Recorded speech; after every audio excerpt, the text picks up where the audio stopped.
Imagine being tied down, your ribs hacked open, your lungs pulled out of your chest, while still alive. This wasn't a nightmare. This was real. The Vikings called it the Blood Eagle, and it may be the most horrifying execution in human history. The Norse sagas whisper of it like a curse, a punishment reserved for traitors, kings, and the enemies of mighty warriors. Some historians believe it was myth, others insist it was real. But if it was real, then the Blood Eagle wasn't just an execution. It was a ritual of terror designed to scar the soul itself. Picture this. A man is dragged into the icy dawn.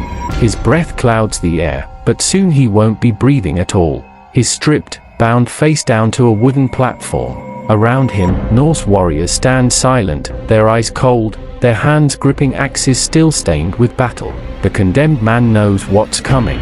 And that is the worst part. The ritual begins. The executioner raises his blade. But this isn't a quick beheading or a hanging. No. The Vikings cut along the spine, severing ribs from flesh. Each rib is broken outward, opening the back like wings. And then, the lungs are pulled out, laid across the man's shoulders. To the onlookers, it looks like wings, bloody, grotesque wings, as if the victim has been turned into a bird of death. Some say the victim was kept alive through the whole ordeal, forced to gasp for air until the lungs stopped moving.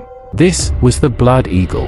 But here's the part they don't tell you. The Blood Eagle wasn't just torture. It was a statement. According to legend, the Vikings performed it on kings, betrayers, and enemies who had dishonoured them. In the saga of Orkneyinga, a man named Thorfinar carved the Blood Eagle into his rival Halfdan's back, dedicating the act to Odin himself. Other sagas describe sons avenging their fathers through the ritual. To the Vikings, it was both execution and sacrifice, feeding their gods with human agony. But historians argue, did it really happen? Some say the sagas exaggerated, that the ritual was symbolic, that the eagle was just poetic language for cutting a man's back. Yet, why do so many different Viking stories describe the same thing? Why do the sagas linger on the gruesome details? And here's the darkest part, archaeological evidence has uncovered bodies with shattered ribs pulled outward in unnatural ways. Coincidence? Or proof that the Blood Eagle was real? Now, think of the condemned. Not just a king or warrior, but a human being.